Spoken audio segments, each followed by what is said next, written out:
What I want to do first is to give you the question, because frequently you hear answers and you can't figure out the question. All right. So I want to give you the question, and the question of this panel that we're trying to deal with, and that question includes Professor Sen and Professor Du and the three of us who are here. And I do want to say from the beginning, since I didn't create the title, I never believed that Abraham ever existed, all right?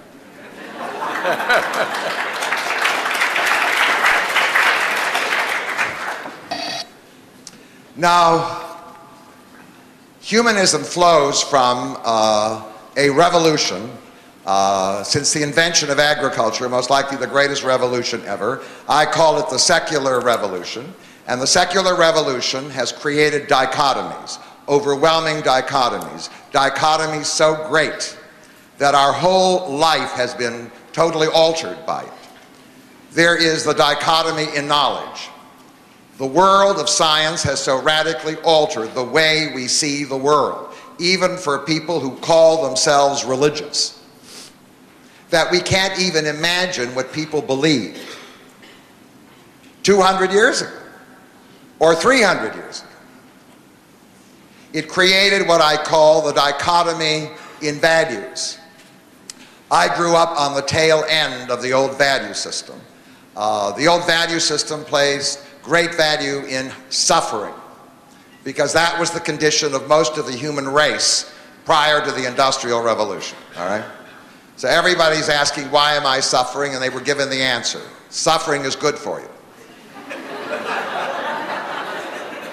It has redemptive power. My mother believed that. I mean, it has redemptive power. She could always handle suffering, but never happiness. Okay.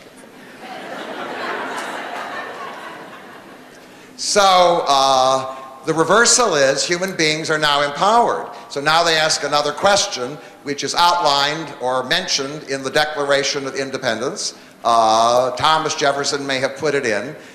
Whoever heard of it? The right to pursue happiness. Happiness here on earth. Now that's a dichotomy.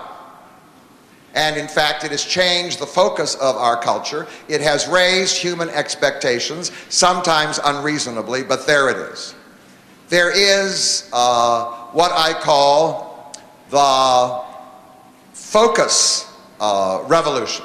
The focus revolution, the focus dichotomy is the removal of the focus of human attention from the next world and the next life and the supernatural to this world.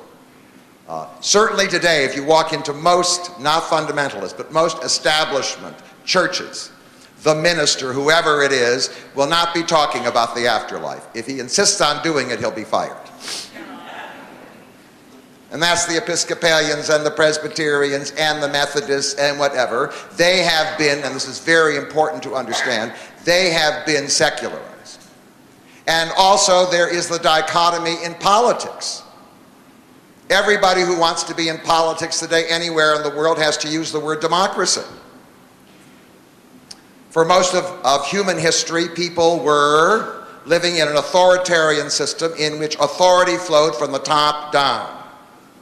And now we live in a political system, you know, it's all over the world now, in which people expect that those who rule will what? Be responsible to the people. And they may not do it, but that is the expectation. That is the revolution. So we live in this world of dichotomies. And what the dichotomy has produced is militancy on the part of the people who are still attached to the old world. And that militancy has triggered a militancy in the people who embrace the world of science and the world of the secular revolution. It's war, and sometimes the behavior of the militants on the other side, certainly recently, has simply aggravated the notion of war. So one of the things that happens is that the humanist world for a long time gathered the wounded. It gathered the people who were wounded by the other side. Some terrible experience in the Roman Catholic Church, some terrible experience in the Muslim world, whatever it be. But the reality is that most of the people, certainly in the Western world and in other parts, are not aware secularists. They have been secularized. There's a difference. Secularized people are people, if you ask them, what's your religion? They'll say, I'm a Presbyterian, I'm a Methodist, whatever. They play golf on Sunday. They go to the symphony, do you understand, on Friday night, whatever. The point is, their behavior has been secularized. They are not hostile to religion. They don't even mind answering the question that way. They're not involved, and in fact, given their lifestyle, and most likely their belief system after secular education, they belong to us. But we don't know how to reach them. We know how to collect the wounded. We don't know how to collect, do you understand? We don't know how to collect the other. Because when they show up, they don't like the meetings of the wounded. The meetings of the wounded are, there is no God, there is no God.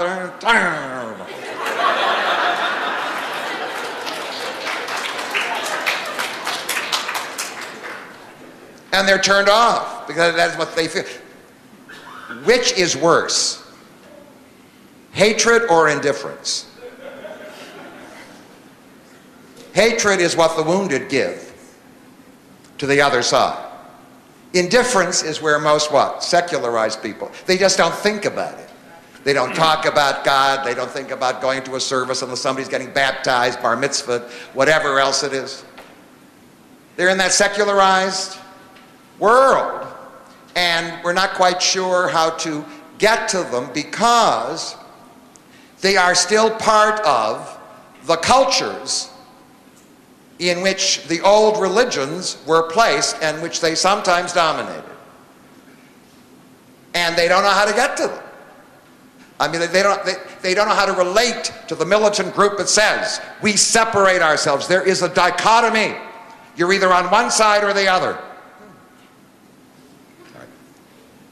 So the question is that a sane, rational position for secularists? Because if you get sufficiently self-righteous, you can exclude almost everybody. I grew up in the world, in my neighborhood, of Jewish socialists.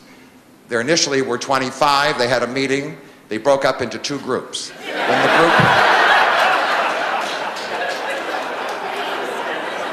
Then the group of 12 had a meeting and they broke up into 3 groups.